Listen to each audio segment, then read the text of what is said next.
Biz Cunda Denizçilik şirkətinə ait Volqadon 5021 gəmisinin personelleriyiz.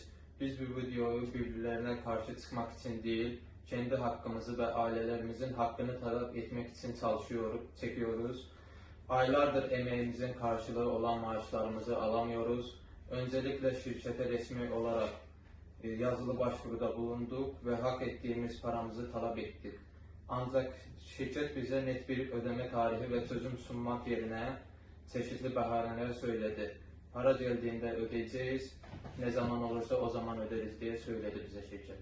Biz hakkımızı yasal yollarla aramak için denizcilikle ilgili ve diğer yetkili devlet kurumlarına, hatta en üst düzey kurumlara başvurular yaptık. Ancak sonuç alamadık.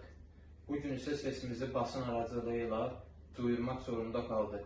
Arkamızda ailelerimiz ve çocuklarımız var. Bazı arkadaşlarımız borç nedeniyle çocuklarını okuldan almak zorunda kaldı.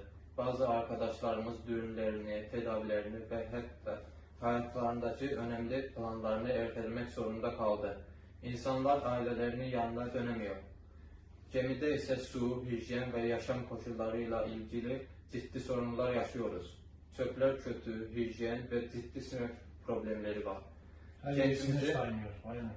Kendimizi artık çıkış yolu olmayan bir durumda adeta esir alınmış gibi hissediyoruz.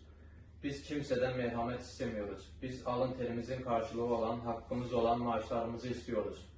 Bizi gören herkesten, basından ve toplumdan ricamız şudur: sesimizi duyun, bu olayın araştırılmasına ve haklarımızın alınmasına yardımcı olun.